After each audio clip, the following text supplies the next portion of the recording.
दोस्तों, मेरा नाम है कुमकुम बिनवाल। आज से 1 महीने पहले शायद ही इन्हें कोई जानता हो, लेकिन आज पूरा देश रोहिणी आचार्य की तारीफ करते नहीं थक रहा। ये वो बेटी हैं जिन्होंने अपने बूढ़े पिता को अपनी एक किडनी दान में दे दी, अपनी एक किडनी डोनेट कर दी, सिर्फ इस सोच के साथ कि उनके पिता कुछ और साल जी पाएं, जबकि खुद बेटी अभी जवान है और पूरी जिंदगी रोहिणी आचार्य के सामने मौजूद है, खड़ी हुई है। रोहिणी आचार्य लालू यादव की 9 बच्चों में से एक औलाद है। रोहिणी आचार्य के कैसे खुद बीजेपी के और मोदी सरकार के मंत्री हो गए हैं मुरीद, ये बताएंगे आपको आगे। लेकिन रोहिणी आचार्य ने अपने पिता यानी कि लालू यादव को जब किडनी डोनेट की और ये ऑपरेशन सफल हुआ, इस सफल ऑपरेशन के बाद लालू यादव क्या बोले, पहले वो सुनिए। आप लोगों ने सब दुआ किया, अच्छा फील कर रहे हैं, हम अच्छा फील कर रहे हैं।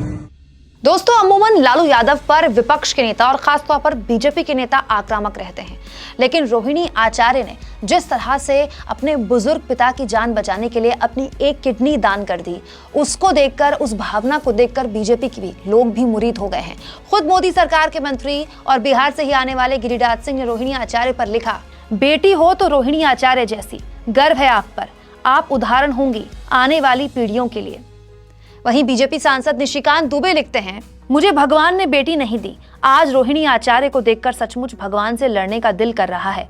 मेरी नानी हमेशा कहती थी, बेटा से बेटी भली जो कुलवंती हो।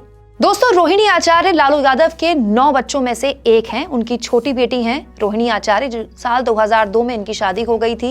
ये सिंगापुर में रहती हैं, खुद पेशे से डॉक्टर हैं। दोस्तों, बहुत सारे लोगों ने इस मामले में एक तरह से ये भी सवाल उठाया कि एक बेटी होने के नाते तो रोहिणी आचार्य अपने पिता की जान बचाना चाहेंगी और एक किडनी को दान करना चाहेंगी, डोनेट करना चाहेंगी अपने पिता को, लेकिन उनके पिता को तो ये समझना चाहिए कि उनकी बेटी अभी जवान है और पूरी जिंदगी क्या वो एक किडनी के साथ स्वस्थ जिंदगी जी पाएंगी।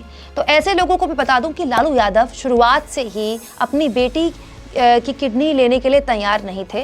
लालू यादव नहीं चाहते थे कि वो उनकी बेटी की किडनी लें, लेकिन खुद बेटी रोहिणी आचार्य ने लगातार अपने पिता पर दबाव बनाया इस बात को लेकर, और उन्होंने कहा कि वो चाहती हैं कि हर हाल में वो अपने पिता को किडनी डोनेट करें। और अपनी बेटी के दबाव में आने के बाद लालू यादव ने बहुत मुश्किल से इस ऑपरेशन के लिए हाँ कही, हामी भरी। दोस्तों, इस ऑपरेशन से पहले खुद रोहिणी आचार्य भी खुलकर अपने पिता के लिए, अपने माता पिता के लिए बोली थी और उन्होंने कहा था कि उनके पिता उनके लिए भगवान हैं।